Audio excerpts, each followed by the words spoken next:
Muy buena tarde, estamos con Francisco Guayasamín, que nos va a hacer unas aclaraciones acerca de cómo era ser homosexual antes de la despenalización en el Ecuador. Muy buenas tardes, Francisco, ¿cómo estás? Buenas tardes y muchísimas gracias por la entrevista y esperemos que esta entrevista contribuya justo para eso, para informar a la gente, ¿no?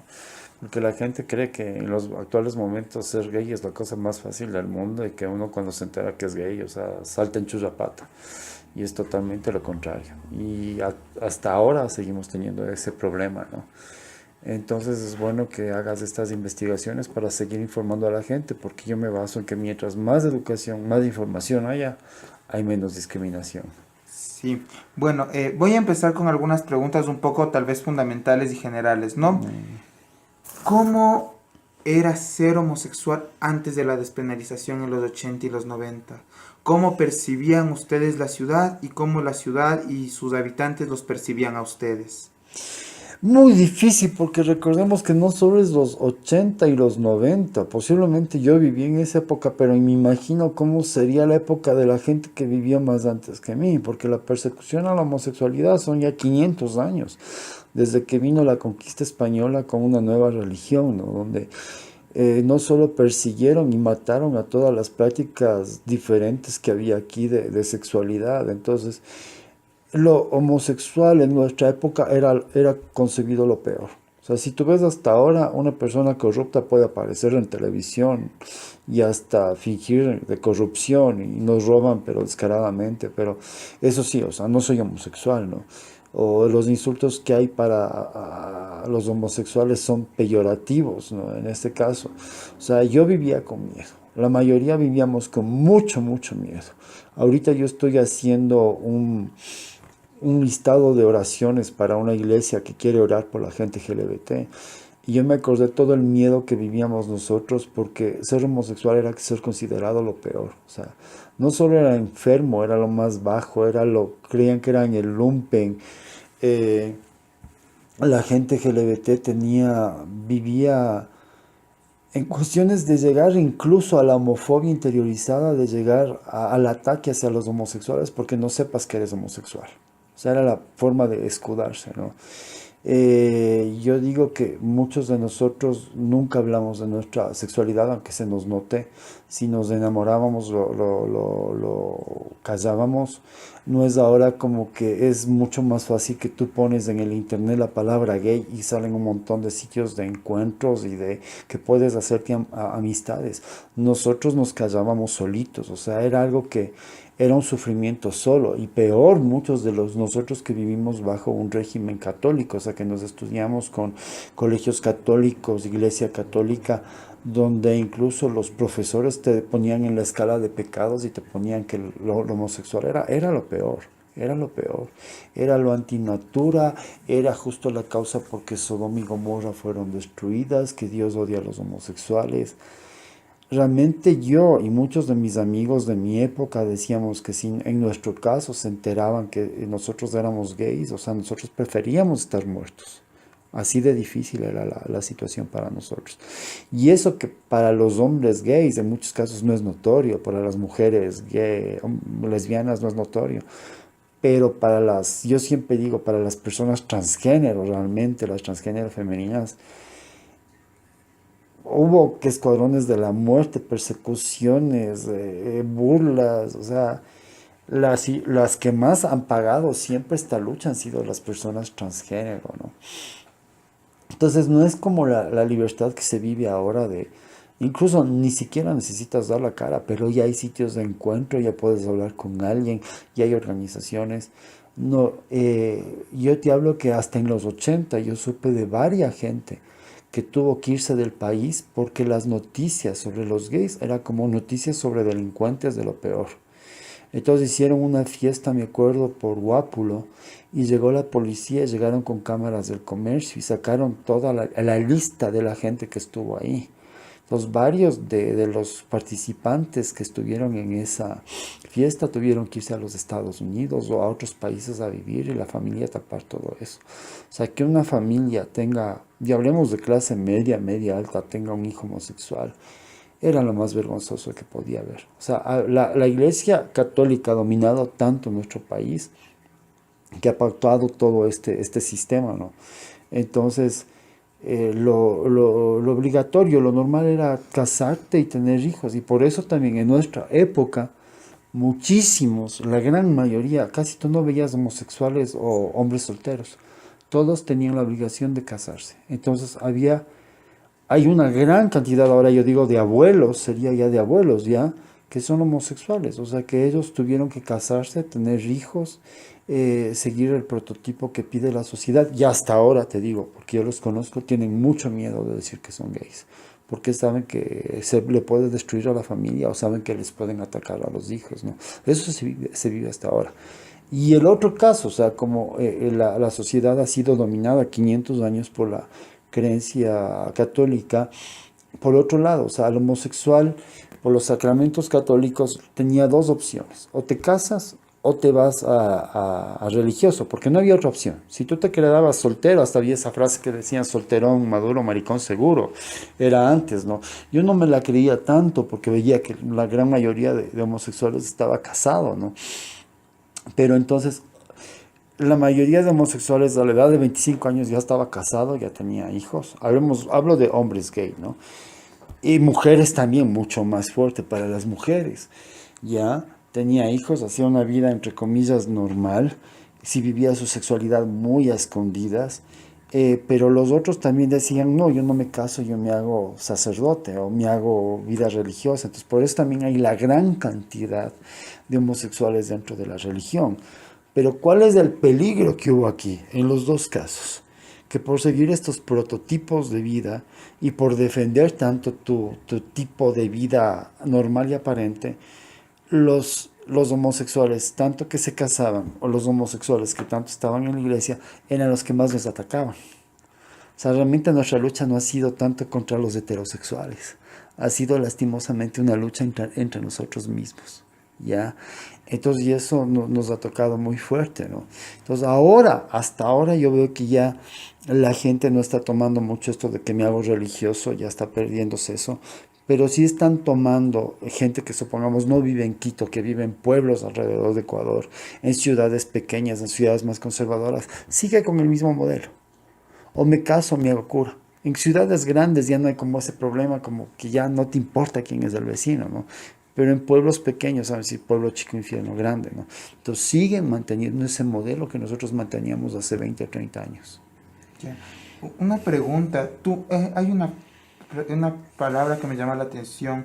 Tú estabas hablando de que había escuadrones de la muerte. ¿A qué te refieres con eso? Había escuadrones volantes. Ya. Cuando hubo, en los años 80, recuérdate que estuvo un gobierno de extrema derecha y que se llamaba social cristiano, entre comillas, que era de León Febres Cordero. León Febres Cordero ha sido apoyado mucho por organizaciones católicas cristianas de derecha. O sea, que ellos lo que tratan es de mantener el poder de ciertas familias. Y la mejor manera de mantener el poder de ciertas familias es tratando de dominar a la gente y manteniéndole con ciertas prácticas religiosas o sociales, ¿no? Entonces este gobierno creó un escuadrón volante y todo lo que sea de izquierda para este gobierno era llevado a la cárcel. Había el SIC, ahí fue cuando desaparecieron los hermanos Restrepo y este gobierno declaró la guerra contra los homosexuales. Pero ojo, en ese entonces la gente hasta ahora no tiene idea clara de lo que es homosexualidad ni lo que es heterosexualidad. Los homosexuales eran los travestis. La gente en el común de la gente de la sociedad, cuando oía la palabra homosexual, lo primero que se le venía es el travesti que se prostituye o el travesti que ejerce su profesión como estilista. Eso creía la gente, que acaba todo homosexual. O sea, imaginarte que un homosexual es un hombre que le gusta a un hombre o imaginarte a un homosexual que sea policía o militar o un profesional. La gente no le captaba. O sea, la idea era de, no, el homosexual a la final acaba transvistiéndose, acaba siendo mujer o acaba operándose. La gente no tenía el concepto de lo que es ahora el transgenerismo. Entonces, como los travestis, en ese caso, la gente no llamaban ni siquiera transgéneros, todos eran travestis. Ya, entonces como estas personas, los transgéneros femeninos sobre todo, eran los más notorios y había Y como ellos eran sacados de sus casas y les quedaba la opción, o te haces estilista o trabajas en un restaurante, pero súper explotado, donde no te pueda ver nadie porque nadie les da trabajo. Y la opción más fuerte es la prostitución. La Mariscal era llena de prostitución travesti. Y la gran cantidad de gente ávida por prostitución de travestis era increíble. O sea, vivimos en una sociedad con una doble moral, pero tremenda, ¿no? Entonces, ¿qué hacía este escuadrón volante? Lo primero, contra los homosexuales, los travestis. Les cogía, les llevaba presos, les botaban agua fría, les iban a dejar en el, ¿cómo se llama? En el reservorio, que allá hay un reservorio yendo al Valle de los Chillos. Bueno, les hacían horrores, asomaban muertos en el ejido, les pisoteaban. Lo alhaja de eso es que cuando yo he investigado todo esto, a la mayoría de ellos, cuando les llevan a la policía, los mismos policías les violaban, les abusaban sexualmente, o sea, tenían relaciones, se excitaban con ellos. Ah, no, pero yo no soy homosexual, el homosexual es el otro, ¿no?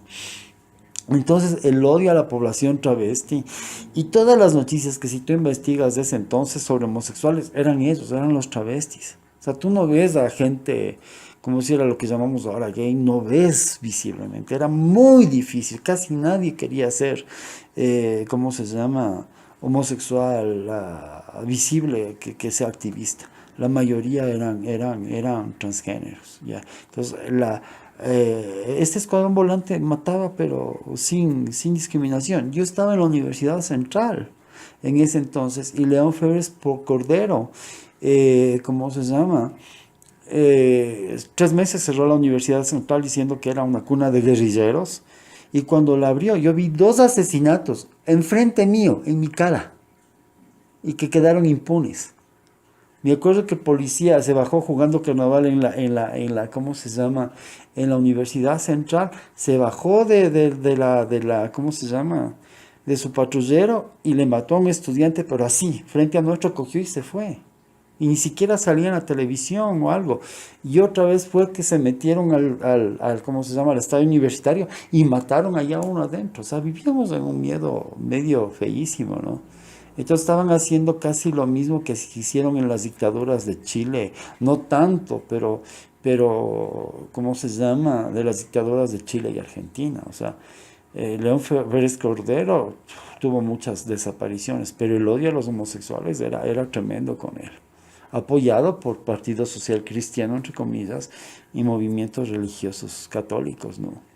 Tal vez tú tuviste algún conocido que fuera víctima de cerca, o tú tal vez que fuera víctima de cerca de el acoso que hubo por parte del partido de León Febres Cordero. Yo no, porque yo en ese rato yo era muy de closet, Ya. muy de closet. O sea, yo me daba terror decir que soy gay. Incluso yo vivía una lucha interna en mí mismo, no aceptándome a mí mismo. O sea, para mí no fue fácil.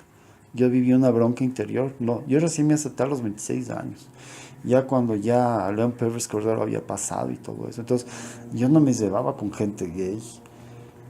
Era muy difícil hacerte amigos, yo me tragaba todo solo, yo trabajé para la iglesia, imagínate el terror mío, o sea, yo siempre viví en eso, ¿no? Pero o sea, vi la persecución, entonces yo decía, no, aquí yo no me meto, Claro. sí. Entonces, tal vez tú, no sé, llegaste a tener idea de algún lugar de encuentro, cómo era la forma de conocerse de los homosexuales en los 80 o 90, porque como tú dices, hoy todo está al alcance de una aplicación. Ahora está todo Pero acá. ¿cómo era para No, ustedes en sí, los 80? pero yo a los 26 años, yo fue la primera vez que conocí un sitio gay y me di cuenta de toda esa movida que ya ha habido mucho antes sin yo darme cuenta. O sea, ya ha habido una movida gay mucho antes de que ciertos bares donde iba gente gay y toda la nota. Y yo conocí el ambiente gay, me acuerdo, en abril del 1992 y me di cuenta cómo era la movida en la Amazonas, en la Mariscal, pero los sitios gays que habían, recuérdate que en ese entonces la homosexualidad era penalizada, era súper, ¿qué te digo? ¿Cómo se puede llamar esto? Súper underground. Algo que, hay un lugar que es famoso ahora que lo decíamos El Hueco, pero era un departamento chiquitito donde tú golpeabas la puerta, te salían a ver, te reconocían si eras y te dejaban entrar. Si no, no. Y tú entrabas, de ahí la primera vez, entrabas con un amigo, si no, no entrabas con antes. Y en el hueco ahí sí, yo vi las famosas batidas de la policía. Entonces la policía llegaba, extorsionaban al dueño, había que pagarles, toditos teníamos que sentarnos entre hombres y mujeres para aparentar que era un bar heterosexual, ¿ya? Y a veces la policía se llevaba varios, ¿no? Y yo me salvé una vez de llevarme, y me salvé de llevarme porque tenía ¿cómo se llama? Mi cédula como religioso. Si no, me llevaban a mí también, ¿ya? Pero yo vi mucha extorsión en las discotecas o en los sitios gays. O sea, no había sitios gays, había solo el Hueco, el Ana María, que era también muy... O sea, solo te dejaban entrar si ibas con amigos, o sea, no era como si era exclusivo, ¿no? Y muchos de mis amigos, y ya conocía el ambiente gay, ya conocía gente gay, ellos no iban a ningún bar gay ni a ningún sitio. Había un sauna que era así también súper clandestino. No iban porque decía, ese rato, o sea, si llega la policía o mi familia se entera, se acaba mi vida, se acaba mi vida. Entonces el miedo que vivía la gente gay era increíble, ¿no? La violencia contra las trans era impresionante. O sea, yo sí vi ya cuando estaba de 26 años, yo sí vi eso. Yo sí vi. Y al poco tiempo ya que me hice activista, pues a mí me tocó pelearme y pararme durísimo. Oye. Porque la policía, si te veía, ejemplo con los drag queen, enseguida venía la policía y te paraba. ¿Ya? Entonces sí vi todo ese tipo de agresiones que había contra la gente gay. Viví gente que se suicidó. Lastimosamente en el 80 llegó lo del VIH. Entonces cuando yo entré en el 97 al activismo, o sea, la cuestión imagínate, homosexualidad y VIH, más discriminativo todavía. Entonces, ¿qué hacía varias gente? No digo toda, pero si te enterabas que estabas con VIH, era muerte segura y rechazo total. O sea, tú veías como la gente le dejaban en el hospital y su familia no iba ni siquiera a reclamar el cuerpo. Tú veías cómo quemaban la ropa del enfermo. Quemaban la ropa del enfermo, o sea, era lo peor. Y se expandía la noticia de que ha muerto con VIH, ¿no? Entonces la discriminación en los 90 contra la gente gay fue terrible, porque las iglesias, sobre todo las iglesias evangélicas, comenzaron a decir, no, es que este es un castigo de Dios contra los homosexuales, y la gente se creó, el VIH es un castigo de Dios contra la gente, sobre todo homosexual. Entonces la lucha fue más dura todavía, porque había que luchar contra la estigma de ser LGBT y contra el estigma del VIH, ¿no? O sea, si la gente te enterabas, a mí me pasó una vez, se te enteraban que eres gay, y te decían, ¿y no tienes VIH? Y el VIH, o sea, creían que homosexual, VIH juntitos de la mano, ¿no? Entonces, no, yo sí vi, o sea, nosotros sí nos costó, a los activistas de antaño que nos dicen, nos costó durísimo la lucha contra, o sea, para mantener nuestros derechos de ahora, nos costó duro, nos costó, yo digo, si no nos lanzaron piedras, si nos lanzaron piedras con la boca y con violencia, tenaz, tenaz, tenaz, hoy. Ya. Una pregunta. Tú mencionabas hace un ratito que para entrar a este tipo de bares tenías que ir acompañado y abrían la ventanilla y te reconocían. Sí. ¿Cómo te reconocían? La primera vez que yo entré, me llevó una persona que yo conocía en un sauna. Y ella me invitó a esta persona. Entonces, le abrieron y él me presentó y dijo, voy con un amigo. Entonces, la segunda vez que yo fui, o sea, abrían y ya como ya me conocía el que atendía la puerta, entonces ya me dejaba pasar. Pero si tú ibas incluso llevando a alguien, le tenías que decir, es mi amigo, es de confianza. Entonces te dejaban pasar, si no, no. Y había varias gente, porque yo notaba incluso heterosexuales que querían entrar porque ya se dieron cuenta de la movida, no les dejaban pasar. ¿Y cómo eran esas batidas? Llegaba la policía, pero ya era chistoso porque había la persona que atendía en la puerta, lo que hacía es timbraba y había un foco rojo que se encendía. Entonces era la señal en la barra que la policía está llegando. Entonces enseguida cambiaban de música y nos decían que nos sentemos todos. Entonces, para que no vean a dos hombres bailando, dos mujeres bailando otra vez, y porque ahí bailábamos entre hombres. Eso era pecado. O sea, bailar entre hombres para mí era putas, novedosísimo en ese entonces, ¿no? Entonces, toditos lo que hacíamos es mezclar los hombres con mujeres, porque iban lesbianas, iban mezclarnos unos y fingir que estábamos, o sea, conversando. Entonces entraba la policía y lo que pedía era la cédula. Pero a los que eran muy notorios, que generalmente los trans, los estilistas, les cogía y les llevaba en el cajón. Muchos se salían corriendo porque decían, no, o sea, aquí se entera mi familia. O sea, salían voladazos. Ya. ¿Por qué parte salían? Me cuentan que había yo nunca hice eso, que había una parte detrás del hueco, que era ¿cómo se llama? Como un muro y se saltaban el muro, pero yo nunca me di cuenta de eso. Ya, si no, llegaba la policía y entraba la policía por acá, los otros estaban volando por el otro lado. Ya. Ya. El hueco era un departamento, no es como es ahora. Era muy diferente. Era un departamento con un garaje. Ya. Pero eso te digo, era feísimo. Ya. ¿Cuáles eran, qué posibilidades existían, qué podía pasarte a ti si te llevaba la policía? Para mí se me acababa la vida. Para mí si se me llevaba la primera vez que yo fui a una discoteca gay cayó la policía. Y para mí ese rato yo dije acá, o sea, se acabó mi vida. Porque yo vivía en una congregación religiosa, imagínate. Tenía mi cédula y estaba como religioso aparte. Pero lo que hacía la policía en estos casos muchas veces es que sacaban tus nombres en el comercio. No en el comercio, siquiera en el extra. O sea, era las locas y todo eso. Entonces yo dije, imagínate yo preso llamar, sáquenme de aquí. ¿Por qué? Porque soy gay. No, se acababa mi vida. Para mí se acabó mi vida, o sea, como de familia a los 23 años. A mí me botaron de la casa a los 23 años por ser gay. Te botaban de la casa.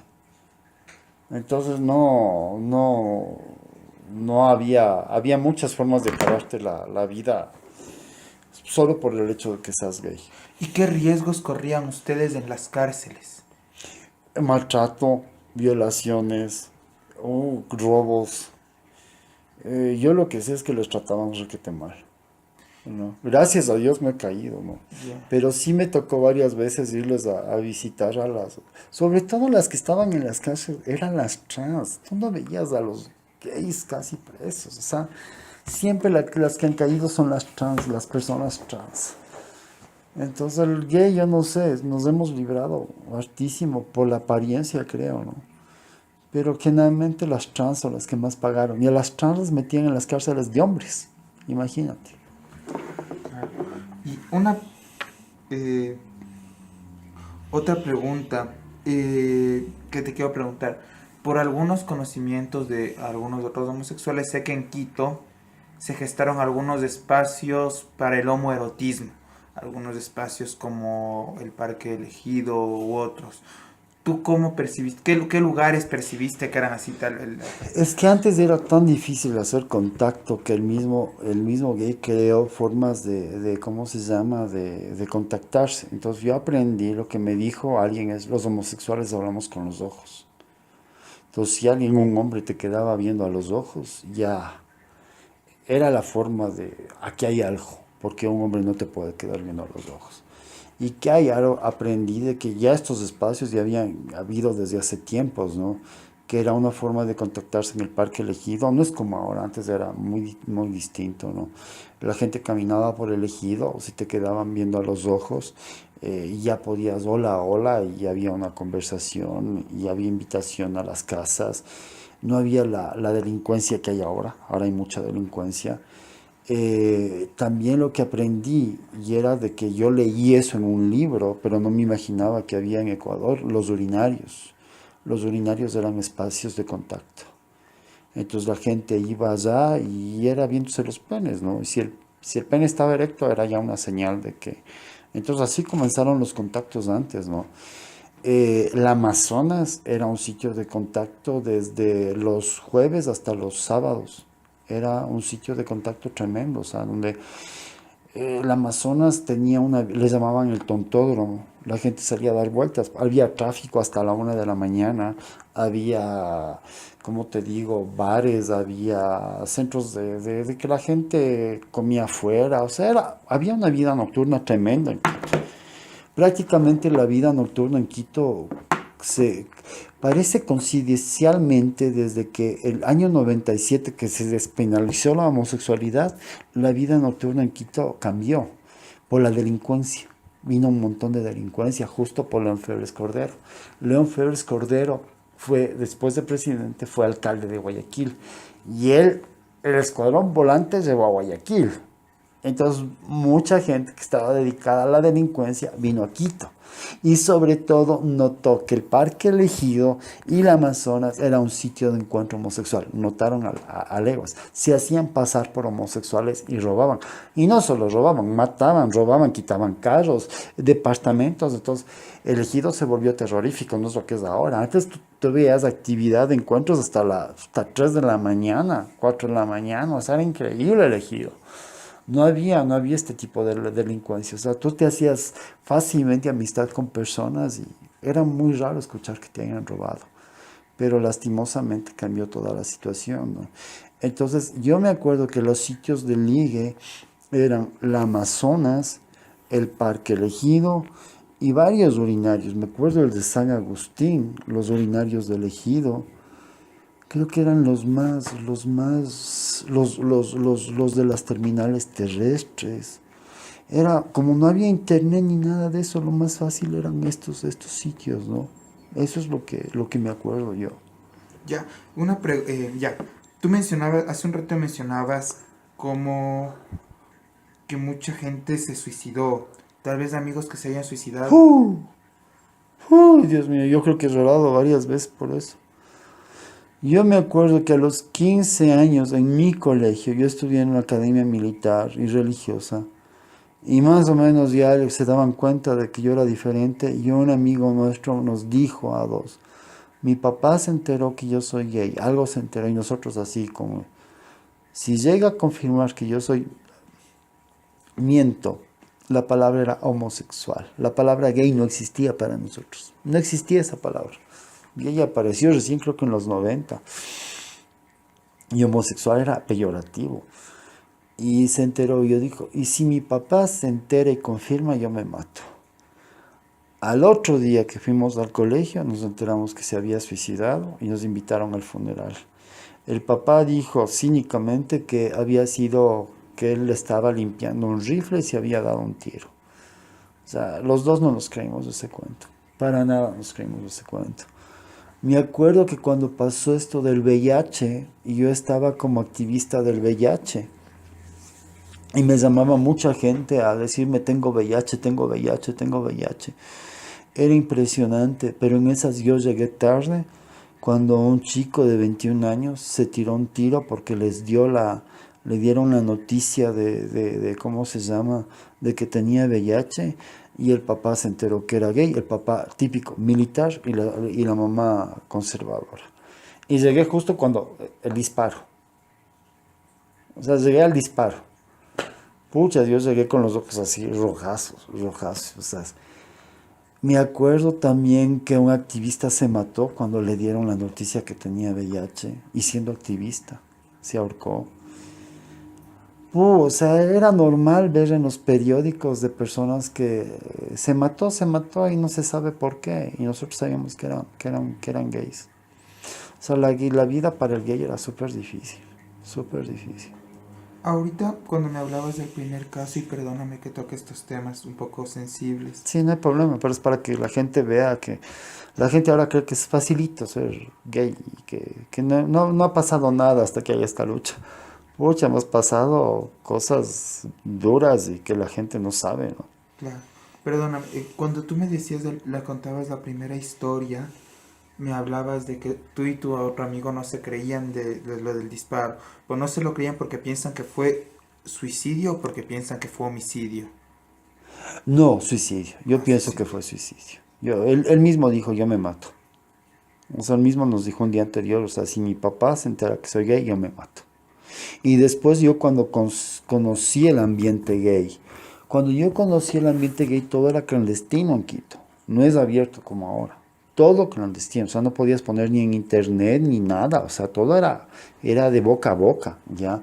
Entonces yo conocí varias gente de provincias que se venía a Quito por eso mismo. Porque si allá en mi provincia, en ejemplo en Cuenca, en Azuayo, solo en la Tacunga nomás, es muy difícil ser gay. O algunos venían los fines de semana a Quito y como decíamos, soltaban las trenzas aquí, se volvían allá, ¿no? Entonces yo conocí a muchísimos, que la mayoría de nosotros cuando hablábamos, o sea, casi nadie decía mi familia lo sabe. O sea, todos estábamos conscientes de que si la familia se enteraba, era nuestro alcaboce, ¿no?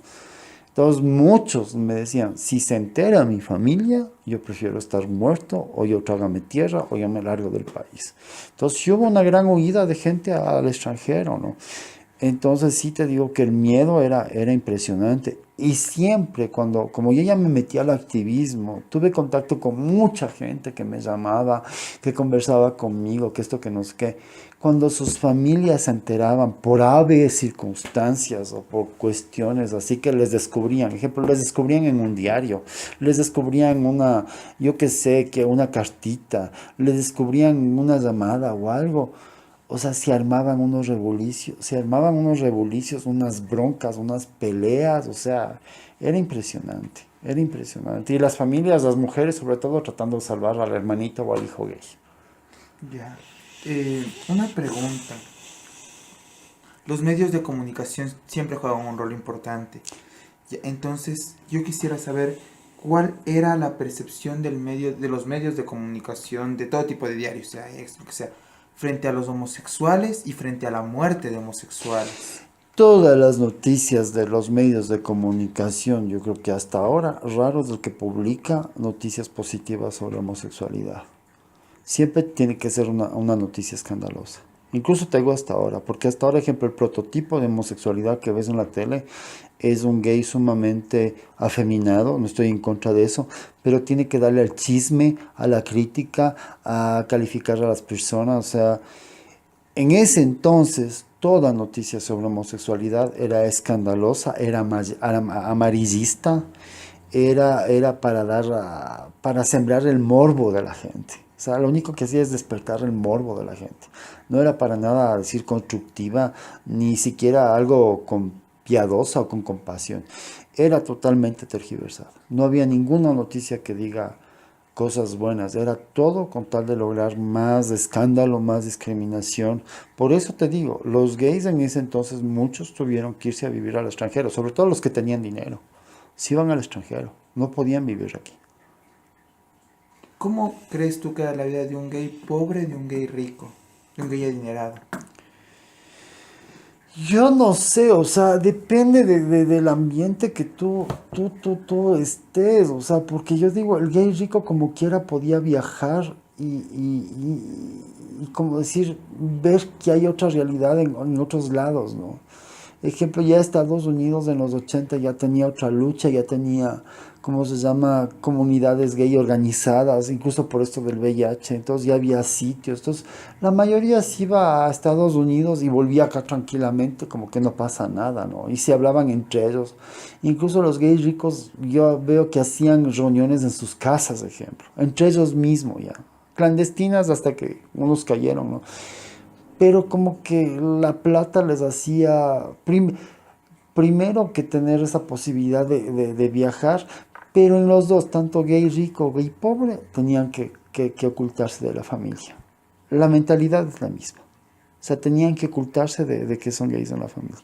Tanto los dos tenían que casarse o fingir algo o fingir, o sea, vivíamos en una doble, ¿cómo se llama? Moral.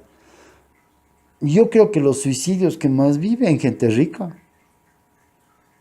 Los suicidios se daban más en gays, de clase media para arriba.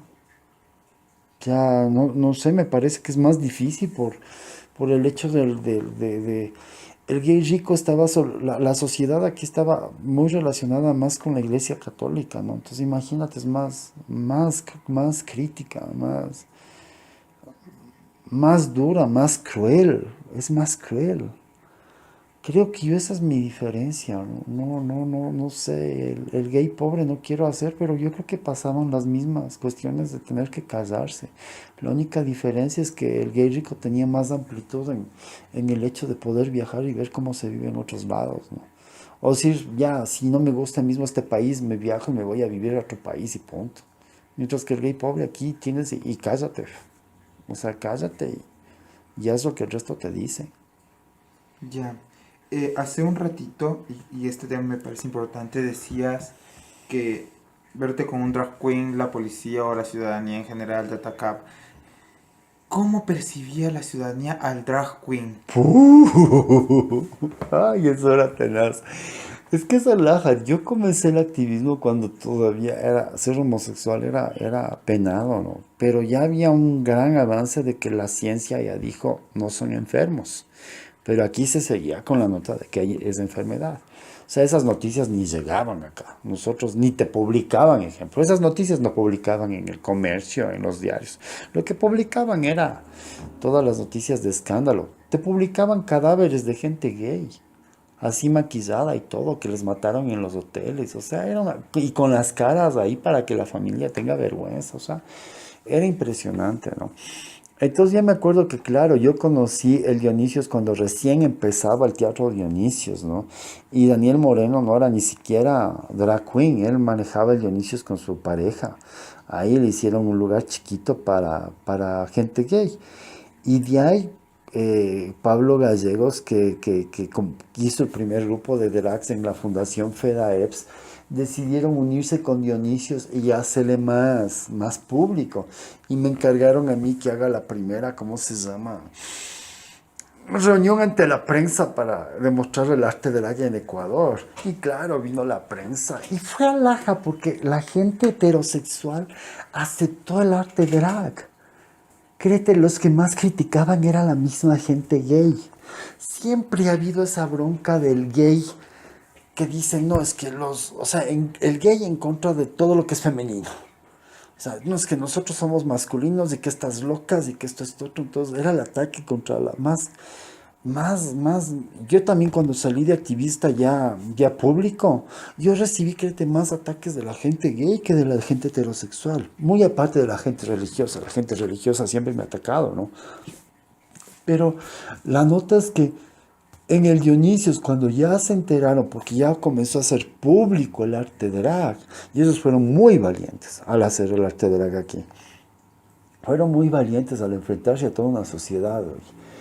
Entonces, la policía nos caía cada rato, porque yo vivía y ayudaba en el Dionisios, entonces te caía cada rato, era impresionante. Era impresionante. Y creían que incluso las drag eran prostitutas. Y pobre de que salgas con las drags, que a veces salíamos que tenían shows en la Mariscal y salían. La gente te quedaba viendo y es muy machos y estos maricones, estos no sé cuánto, estos insultos. Pero como era tan nuevo en Ecuador eso, la prensa, tú conoces, ahí sí se volcó al arte drag. Sí se volcó a hacerles entrevistas, a sacarles en televisión, a sacarles reportajes. Sí se volcó y el Dionisio se volvió famosísimo porque era el único sitio que presentaba ya shows drag, ¿no?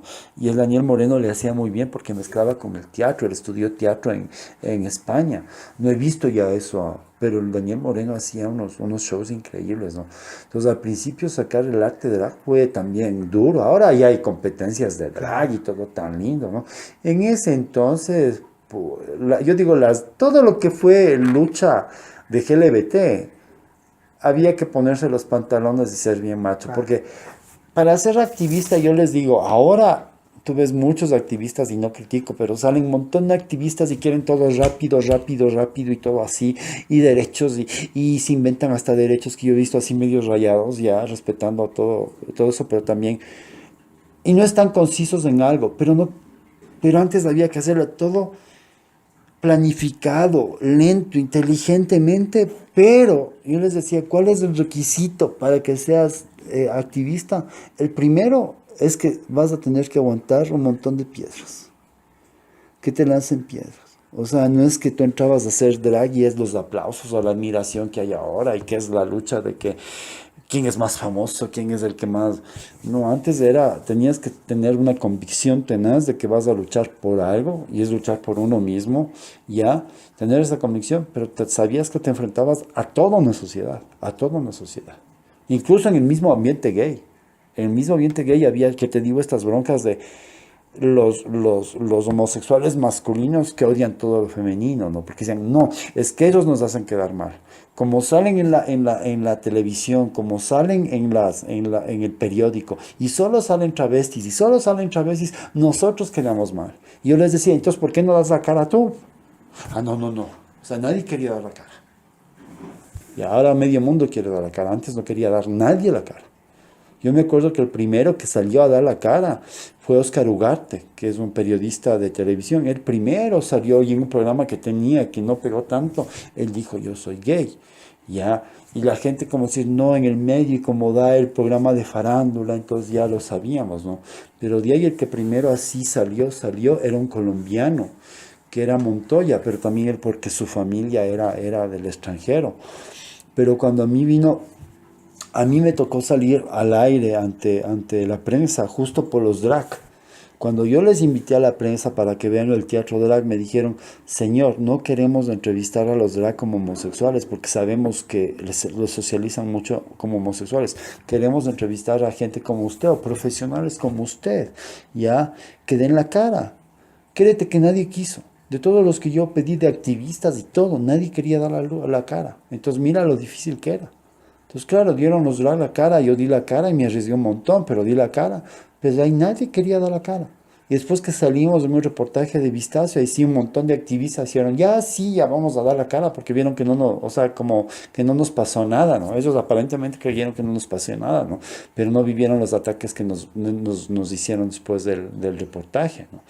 Entonces te digo, era muy duro dar la cara como persona sexualmente diversa. Ya. Hay algo que me llama la atención. Tú estuviste relacionado con el Dionisios, ¿no es cierto? Sí, desde el Ya, principio. ya, es que hermoso. Sí. Eh, Tal vez tú que veo que has tenido un contacto bastante fuerte con todo este entorno y de seguramente oyes, ¿qué es lo que la gente opinaba alrededor de la casa Dionisios? ¿Qué es lo que la gente del barrio decía alrededor de la casa Dionisios? Mira, el Dionisios está en una zona bien especial, entonces es una zona que tenía problemas había prostitución, hicieron bares, entonces lo que había es que la policía caía y le acusaba a Dionisios de que ahí había prostitución, era una forma de, ¿cómo se llama?, de sacar dinero, ¿no? Yo del barrio, yo sé que el Daniel Moreno se hizo respetar muchísimo en el barrio. No vi que la gente le haya atacado del barrio, ¿no? Lo que sí vi es constantes llegadas de la policía, ¿ya? Pero después del inicio que la gente... Francisco, yo te preguntaba, ¿tú crees que en algún momento la casa Dionisios se constituyó como un espacio de protección para los homosexuales? ¿Cómo percibían los homosexuales la casa Dionisios? En el tiempo que yo estuve, Dionisios fue un lugar para gente LGBT que le gusta el arte. Y fue un espacio muy diferente en el cual te salías de la cuestión solo sexual porque lo que había era saunas y bares, o sea, había alcohol y sexo. Te ibas a Dionisios porque realmente Dionisios ofrecía arte. Como espacio de protección, sí creo, porque Dionisios creó en la casa, creó muchos espacios de ayuda a gente LGBT. Ahí nació en Dionisios, nació Alfil. Hubo programas para ayudar a personas con alcoholismo. Dionisios ahí creo que también ayudó a las Ñuca Trans. Bueno, varias cosas de activismo LGBT pasaron en Dionisios, varias. El Daniel movió muchísimo eso, ¿no? Y varias actividades. Dionisios se volvió como un referente, lo voy a decir en positivo, y en cosas que no digo negativo, pero que no estoy de acuerdo tampoco. Se volvió un referente como del activismo LGBT, pero otra vez enfocado en el homosexual que se transforma en una mujer. Ya. Entonces, yo me acuerdo que una vez yo estuve allá con el Daniel Moreno, cuando ya pasó todo esto de los problemas, pero todas las universidades que les llamaban para hacer tesis de homosexualidad, les llamaban a él. Entonces, y era hacer la tesis de homosexualidad, pero entrevistándole mientras él se maquilla, mientras él hace eso, toda la homosexualidad está justo otra vez al prototipo de que el homosexual solo es mujer. Entonces casi es muy raro encontrar gente que haga tesis de homosexualidad, diga, voy a entrevistar a homosexuales que son militares, que son policías, que son abogados, que son, incluso hasta sacerdotes, ¿no? Siempre se basa en que tengo que irme solo a este lado, ¿no? Entonces como que otra vez se sigue con la nota de que el homosexual está encaminado o transvestirse o drag queen, ¿no? Entonces yo veía muchas tesis que le pedían entrevistas para eso, que me pareció como que no, hay que aclarar que el drag queen es un arte, que es un transformista, que es un arte y que lo puede hacer cualquier persona. Claro que el gay lo hace mejor, ¿no? Pero que no está tan relacionado, o sea, como lo homosexual. Pero sí también mucha gente gay atacó al arte que se hacía en Dionisios. Muchísima gente gay. ¿Por qué lo atacaban? Porque también, justo por eso, porque estas locas, estas afeminadas, es que solo hacen ver el, el, el otro lado de la cara gay. Pero también sí le atacaban al Daniel porque en sus obras también él ponía la crudeza del ambiente gay. Él ponía en ciertas obras lo crudo que es el ambiente gay, o sea, no lo ponía como que es maravilloso el ambiente gay, ponía las broncas que hay entre los gays, se incrementa esto de la gente gay que cree que tiene clase con la gente que es pobre, se incrementa la discriminación entre la misma población LGBT. Él ponía eso, entonces a la gente LGBT le chocaba de que cómo va a poner eso en una obra de teatro, ¿no? O sea, hasta los activistas te digan, no, tienes que tapar todo, o sea, tienes que tapar, no, o sea, igual a mí no me ha gustado tapar, yo pongo las cosas como son y punto, ¿no? O sea, ¿por qué tienes que tapar? Es como si somos inhumanos, ¿no? Entonces eso también no le gustaba a la gente LGBT, pero el Daniel ha llegado a un reconocimiento por su arte, ¿no? Por su talento, ¿no? Él ha luchado por eso y es una pena que se acabó al inicio, pero hay que seguir adelante. Ya. Algo que me llama la atención y es que dices que antes del Dionisio todo era saunas y bares, alcohol y sexo. No, sí, todo era alcohol y sexo. Y yo creo que hasta ahora sigue muchísimo ese formato. O sea, ya se están abriendo más cosas, pero la diversión para el ambiente gay está enfocado solo en saunas, videos y bares. No veo casi ya otra actividad como decir. Es muy difícil abrirte otra actividad aquí. Y digo hasta ahora, ¿por qué? Porque parece, no sé si es mi impresión, sobre todo en el ambiente gay, que la gente gay le socializa la palabra gay con sexo. ¿Por qué te digo? Porque yo trabajo en turismo y el 100% de ecuatorianos que me escriben por turismo creen que es sexo. O sea, creen que el turismo gay es sexo. O sea, que es contactos, que es, o sea, o que les llevas a sitios solo de sexo. Y no es así. El extranjero tiene la idea de que turismo es viajar, es conocer, es historia, es lo que tú sabes, historia, antropología, sociedad, arte, o sea, es eso. Lo que quiere es la gente. No, aquí te digo, el 100% de gente que me escribe hasta ahora cree que turismo gay es sexo. Entonces no sé si la visión está enfocada de que ser gay sigue siendo me voy a bar, me voy a sauna y me voy al video y no hago nada más. Me parece esa visión que hasta ahora le veo que sigue. Ya, ¿qué saunas o bares tal vez recuerdas de tu época? Es que verás, era chistoso porque solo, yo de los que me acuerdo solo había dos.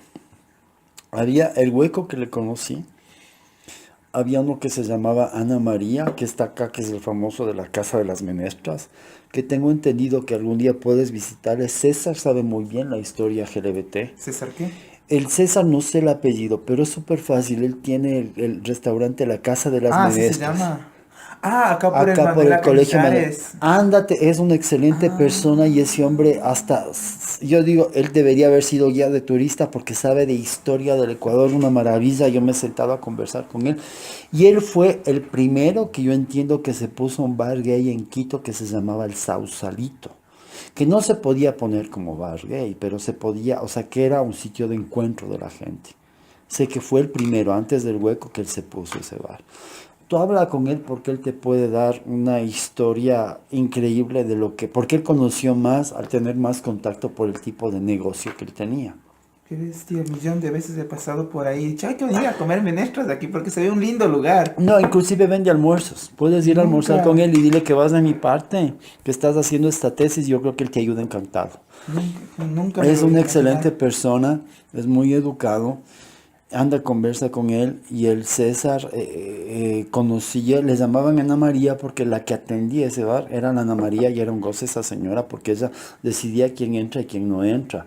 Y era como la casamentera, ella te unía a las parejas, pero era algo así muy chiquito, muy privado, que personalmente a mí no me atrajo mucho, por la actitud de ella más que todo. Pero de ahí el más famoso era el Hueco era Ya. increíble, el Hueco yo creo que nadie ha de ver, todo el mundo hemos pasado por ahí. Pero de ahí solo había un solo sauna, pero este sauna no es que era gay, sino que se llamaba La Cascada. Y este tenía una particularidad, era por el estadio, tenía una particularidad que era un sauna masculino y femenino. Entonces había dos pisos, el masculino y el femenino. Entonces iba mucha gente, pero la gente gay le transformó en gay. Claro que a veces entraba gente heterosexual y se quedaba así, pero todo era muy clandestino. O sea, incluso no es que entrabas a la sauna y que te hacías amigo de golpe. O sea, tenías que analizar, que era muy lento el proceso para hacerte amigos ahí. Era muy, muy lento. Ya. Después ya la gente ya nos fuimos conociendo, ya sabíamos amigos, y ya sabíamos quién es y quién no. Pero no es que era un sauna gay, sino que la gente le transformó. ¿Cómo lo transformó? Eso sí que no sé cómo lo habrán transformado, pero yo creo que el mismo hecho de ser solo hombres, creo que causó ese contacto, ¿no? Pero yo cuando fui, o sea, no es que te podías hacer el contacto así, era visual, era que te hacías amigo poco a poco y todo eso, ¿no? Pero después ya era a voces de que sabían que era un sauna de ambiente, pero no es que era gay y como ahora. Y no hubo persecución policial a ese lugar. Pero sí cambiaron de dueños y yo me acuerdo que sí los habían encargados que te vigilaban, o sea, vigilaban. Porque no, es que aquí esto no se hace, es que no sé qué, o sea, había gente o sea, tenías que hacer hasta si había algún contacto, todo ¿cómo se llama? A escondidas de que no te vean los dueños. Nunca visitaste ese lugar. Yo sí visité, por eso te digo que Y ¿cómo era el encuentro homoerótico en ese lugar? visual, como te digo. Solo visual. No podías hacer algo, pero tenías que irte a las duchas o cuando alguien no te vea. Mm, pero sí había esa posibilidad Sí, de sí, burlar el sí, sí, sistema. sí. O sea, era burlar el sistema. O sea, no es que era abierto, pero era un sitio de contacto. Ya, ¿eso en qué año más o menos era? Y yo lo conocí justo en abril del 92. Todo abril del 92, ¿eh? Justo conocí. Ese sauna debe haber sido en los años 90. Yo creo que en el 2000 se cerró. Volvieron a ponerle Apolo. Se llamaba después Apolo y no sé qué pasó, que se cerró. Ya no se volvió a abrir más. Ya. Ya, para ir cerrando un poco, había algo que me quedó resonando a mí, ¿no? Y es que yo quería saber cómo percibías tú la muerte en relación del homosexual. Porque hubo suicidios por homosexualidad y estoy seguro también de que hubo homicidios hacia Homicidios, homosexual. asesinatos, Entonces, torturas. yo quisieras, bueno, ahorita me acabas de despertar otra y curiosidad, pero primero voy a cerrar esta idea porque es bastante difuso. Las familias alteraban en caso de que sea homicidio, alteraba la versión de los hechos. Verás, eso pasa hasta ahora con el activismo lastimosamente que tenemos, que si matan a una persona gay sobre todo, no hay nadie que pida justicia. Absolutamente nadie. Hasta ahora pasa eso. Te digo por los casos que yo he tenido. ¿Ya? O sea, la familia tiene que tapar todos los hechos. A mí me han amenazado incluso hasta de muerte por yo publicar casos de asesinatos de gente LGBT, gay sobre todo, en que el asesino ha quedado libre. Porque en la mayoría de asesinatos de gente LGBT, la familia se entierra el muertito y no quiere que se sepa más. O sea, no quiere que se entera por qué se fue asesinado. O sea, eso pasa hasta ahora. Recientemente en Guayaquil asesinaron a uno y le pusieron el cadáver pusieron en la refrigeradora.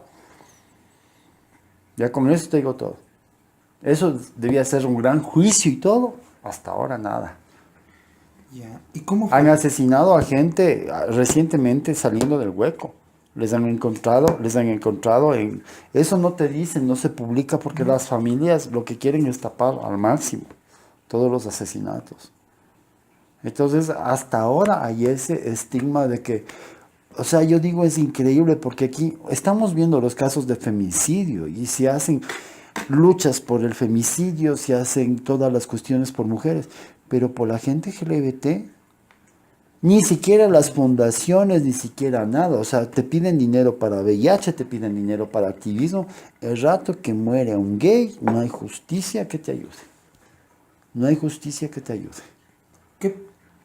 Y lo peor es eso, o sea, la misma familia dice no, o sea, nosotros quitamos, si ya encuentran el asesino a la policía, dicen no, quitamos el cargo, queda libre, No. queda libre, queda libre. O sea, no queremos que nadie más se sepa. O sea, son técnicas del olvido autoinducidas. Sí, sí. Ya. Hasta ahora te digo, o sea, yo de los casos que sé, hasta ahora. Y yo incluso tengo un amigo que es detective privado. Incluso hasta robos que les roban, les ponen escopolamina, les dejan sin nada. Tengo extranjeros que les han robado aquí. El rato que ya, y les presento hasta el detective privado, o lea la denuncia en la policía. Hasta aquí no me has llegado. Porque no quiero que públicamente salga mi imagen que he estado con otro gay. O sea, es hasta ahora. Y eso te digo, no ha cambiado. Sobre todo en los hombres, que es lo que yo más trato. Y es una pena, te digo, es una pena porque la familia, sobre todo la familia, cuando por tapar las apariencias y que no quieren que el bla bla bla en el velorio y nada de esto, no, a mi hijito le asesinaron, le quisieron robar, le asesinaron y punto. Se acabó el asunto. A pesar de que los mataron por ser Sí. homosexuales. A un actor famoso le mataron como hace 3 años. La familia cayó todo, cayó absolutamente todo. Me acabas de dejar en shock. Yo del único que sé es de un amigo mío que era guía y que le mataron y él teniendo 60 años y fueron a botar el carro, pero lejísimos. Claro, pero no la familia ahí se hizo bronca porque es una familia de militares y claro, ahí dijeron es robo, le ahorcaron por robo, ¿ya? Pero nosotros sospechamos que también fue por otra cosa. O sea, porque ahora también sí hay delincuencia en mismas personas LGBT. Claro. Ay, apareció eso. Eso no había antes, pero ahora hay. Ya. Ahora, tú ahorita mencionabas, hubo algo que, la tortura. Quiero que me cuentes un poco sobre la tortura. Esto de los, ejemplo, cuando llevaban a las personas LGBT a la cárcel, les torturaban, ¿ya? Estos centros de, ¿cómo se llama? De deshomosexualización. Esto ha existido desde antes, no es desde ahora. Ahora nomás que hubo gente que no sabe cómo manejar adictos concebía que los homosexuales son enfermos, entonces nosotros te ofrecemos una cura.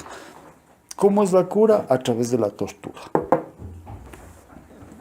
Un método empleado es tenaz, o sea, te hacían ver, ¿cómo se llama? Películas pornográficas, dice que un método clínico, ¿ya?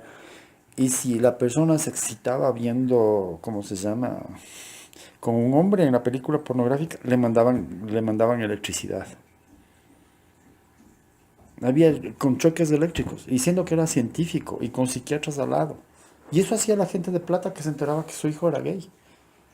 Entonces estos centros que han sido hechos para adictos, les mandaban a la gente gay. Les mandaban allá para recuperarse, entre comillas. Entonces, ¿cómo se basa entre estos centros que hasta ahora, ellos practican la tortura, practican el maltrato a las mujeres, a meterles palos en el, ¿cómo se llama? En la vagina, a los hombres, meterles palos en el ano. O sea, es una cosa horrorosa si te investigas cómo funcionan. Hasta ahora, estos centros que ya están siendo, ¿cómo se llama? Denunciados. ¿Por qué? Porque les meten con adictos. Y la gente que se mete en estos centros no está por ayudar a los adictos, está porque gana plata. O sea, pocos son los centros profesionales para adictos que hay de recuperación. Y estos centros profesionales son hechos con gente preparada, médicos y todo, ya, que son de gente. Pero hay un montón de estos que son ilegales y que utilizan el nombre de los programas de 12 pasos y el nombre de Dios y la religión, recomendados recientemente por este pastor Norero, que es un negociante de a peso. Entonces recomendaba a estos centros donde les torturaban. Tengo el caso de un chico que es transgénero femenino, le quitaron la hijita y le hicieron horrores. Recientemente, ya cerraron el centro por acusaciones, ¿no? Entonces la idea de cómo se llama, a este le curamos y le mandamos a estos centros y donde se aplica la tortura, ha sido tenaces. Yo tengo en mi página web en YouTube, donde una chica se le masturbaban en la cara para que le guste el pene. Es horroroso ver las descripciones que hay. Y eso no te digo antes, ahí hasta ahora. Y como apareció esta campaña con mis hijos, no te metas, apareció más odio. Y apareció esta señora Amparo Medina diciendo que con oración y con los métodos les cura, porque ellos están volviendo por negocio. Va a decir que la homosexualidad es una enfermedad. Y están armando un gran negocio con esto, ¿no? Entonces eso sigue hasta ahora. Por eso siempre hay que estar alerta en la cuestión del activismo. La lucha no acaba. Esto sigue. Ya, una última pregunta. ¿Cuál fue la cosa más impactante que hayas visto o vivido como homosexual de los 80 o los 90? Que me impacte a mí. Que te haya impactado. Así sea algo chiquito, un encabezado de periódico, una vivencia personal, lo que sea. Un discurso religioso. Yo te voy a ser sincero, a mí lo que más me impactó es lo que yo pasé, o sea, yo hablo de mi vida, o sea, que a mí me boten de la casa, me dejen en la calle, me quiten todas mis herencias, que yo pase por la calle y me griten maricón, o sea, no sé, eso, tú dices, ¿y cómo puede ser la gente que habla de Dios ser tan cruel, no? O sea, que te pongan la Biblia y Dios y tan cruel, o sea... Yo te digo, o sea, yo he vivido lo que es el insulto, la burla. Hablo por mí, o sea, no puedo meterme en la vida de otros, ¿no? Pero igual cuando yo salgo al aire, a la vida pública como activista, hubo insultos que me mandaron a la cama una semana. Y lo más cruel vino de mi madre biológica, que es evangélica, que te juro ya no sé ni qué mismo me dijo, pero fue tan cruel. Y yo digo, para mí es impactante ver cómo mujeres atacan a los homosexuales cuando realmente ellas deberían no atacar al heterosexual, sino el que más les veja, porque el concepto de heterosexualidad es el deseo sexual. El que más la minimiza a la mujer, el que más la ha tratado mal, ¿por qué son estas cuestiones de los abortos? ¿Por qué son estas cuestiones de los maltratos? Es considerar a la mujer como un objeto sexual. Ese es el concepto de heterosexualidad. O sea, no digo que la heterosexualidad como mala, o sea, mal manejada. Pero lo que veo es cómo la sociedad nos lava tanto el cerebro, nos impide analizar que de mis dos madres, yo tengo una madre biológica y una madre adoptiva, y la una católica y la otra evangélica, ver cómo se utiliza la religión incluso para quitarte todo, para quedarte con todo, y no te importa, o sea, cómo al homosexual le consideran menos que un animal, menos que un... Cuando yo he estado en mis cosas, ¿no? Y cuando yo he dicho, mira, hay una iglesia que admite homosexuales o hay programas espirituales, que te digan, o sea, ustedes los homosexuales tendrán espíritu. Ojo, en los tiempos actuales, que te digan eso a mí me impacta. O ustedes, Francisco, son espirituales. No, o sea, nosotros somos satánicos, según la... O sea, ¿cómo se llega a lavar el cerebro de las personas y la persona, el resto, por comodidad, no se comida ni siquiera en coger un libro, investigar, a ver qué significa? Lo que me impacta sí es la ignorancia, te juro. Por eso es que creo que hago mi trabajo. Que no se coge ni con... ni impacta de que no, ni siquiera leen que es heterosexual.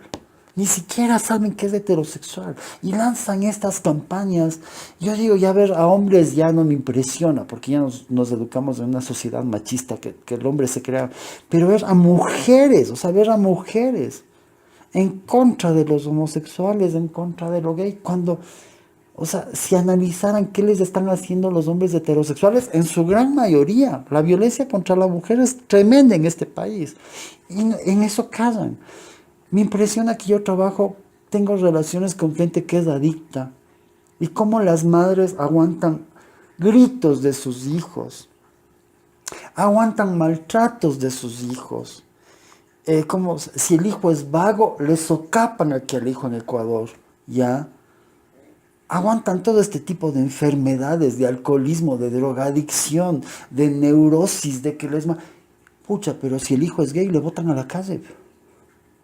Eso sí me impacta. ¿Y qué pasa hasta ahora? O sea, ¿qué digo? ¿Qué está pasando con nuestra sociedad y sobre todo con las mujeres? De que aguantan esposos que les tratan mal, que les gritan, que no les respetan, que si quedan embarazadas, lo que hacen, lo que vimos la campaña del aborto. ¿Por qué es el aborto? Porque el hombre se lava las manos, es simplemente eso. O sea, ahí sí te dicen, ¿cómo se llama? Dicen, los homosexuales no se reproducen. Ah, pero ahorita estamos viendo, ahí sí nos dicen que dos se necesitan para la reproducción, ¿no? Yo he visto acá en el hospital, ¿cómo se llama? Este hospital de acá abajo de niños. Rosa Cortiz. Tanta madre soltera con su niño y todo. Y el papá no asoma. He visto a gente que se gasta la plata de sus hijos en sexo, en prostitución, porque he trabajado con adictos al sexo. Se gastan en prostitución en vez de llevar un pan a su hijo, loco. Me impresiona ver cómo madres, sus hijos les tratan mal, les gritan, que he visto aquí, por Dios, ya no grites. He visto casos así, y el hijo le trata mal y todavía no ayudan en la casa, son unos vagos. No, o sea, y he visto eso, y las mujeres aguantan y aguantan, aguantan. ¿Tú crees que el hombre aguantaría eso? Pero pobres si se enteran que el hijo es gay. O sea, ahí hay suicidios, ahí sí, no te me vas de la casa. Ahí sí tienes que, cuando yo he dicho a gente y he dicho, señora, su hijo tiene adicción, tiene que ir donde un médico, tiene que pedir ayuda para que le ayuden. No, no, no, no, no, no. Pero si su hijo es LGBT, no, hay que llamar a que le lleven a una clínica de estas. O sea, eso creo que me impacta hasta ahora. Me impacta de ver cómo se asesina a gente, lo que te dije, LGBT, y no se hace nada, no se hace absolutamente nada. Pero sí veo este contraste, ¿no? De cómo es la sociedad, de que el verdadero mal que hay aquí, o sea, que veo que la gente gasta dinero en prostitución, gasta dinero en drogas, gasta dinero en cosas que hacen. Ahí la gente está casada, o sea, es requete normal. Pero si hay algo que no le has hecho daño, no, es que eso en mi cabeza está malo. Hay que atacarles a ellos, esos son los endemoniados, esos son los enfermos, ¿no? Entonces eso sí me ha impactado, o sea, y me impacta todos los días porque estoy en contacto con ese mundo, ¿no? Y dices, qué increíble que es nuestra sociedad, ¿no? Que ya ha llegado al mal, a hacerle tan parte de su vida, o sea, a vivir con el daño, a vivir con la violencia, a vivir con la crueldad. Y vives esto a diario. Y a personas que no les hacen daño, o sea, a ellas sí hay que atacarles. Creo que eso es lo que me ha impactado hasta ahora hoy. ¿Tú crees que hay una relación directa entre el discurso homofóbico y entre el discurso homofóbico y la homosexualidad? Y la moralidad, perdón. Sí. ¿Cuál Sí. crees que sería? La doble moral. O sea, a mí en el campo del turismo que trabajo, o sea, tú ves que Quito es una sociedad llena de iglesias, llena de conventos. ¿Y qué hace el quiteño normal? Peca de lunes a sábado, y hablemos en el aspecto sexual, en el aspecto de todo. Vemos nuestra moralidad ahorita, vemos la corrupción es tremenda en todo lado, ¿ya? Y el domingo voy a la iglesia y me confieso y ya, Dios me curó. Y el lunes estoy, ¿cómo se llama? Haciendo lo mismo. O sea, veo gente que ora por las mañanas, ora, Dios. Y a la media hora está insultando a su mamá, no hace el trabajo bien, está yéndose en contra del prójimo. Entonces, ¿de qué te sirve tanta oración y tanta doble moral si estás haciendo todo lo contrario? O sea, nos falta congruencia. O sea, es congruencia. O sea, si tú oras, actúa con acción. O sea, que se refleje la oración en la acción. Si tú dices, yo soy católico, cristiano, religioso, budista, sé correcto. O sea, sé correcto, vive en paz, no hagas daño al prójimo, no perjudiques al prójimo ni con tu boca. ¿Ya? Aquí vivimos una sociedad tan religiosa, pero con la boca hace daño con sus actos. Entonces, aquí vivimos una doble moral. No te digo, yo creo que es en todo el mundo, o sea, ¿no? Pero aquí en Quito yo cuando veo la sociedad religiosa que tenemos, es una sociedad que peca de lunes a domingo y con el hecho de irse a confesar o con el hecho de irse a decir alabado sea Dios, ya se acabó, pero sigues robando, mintiendo, haciendo daño. En la parte sexual es terrible porque hay la acusación en contra de los LGBT. ¿Qué hace el hombre heterosexual en la parte sexual? Gran parte aquí hay un montón de prostíbulos, hay nadie queja.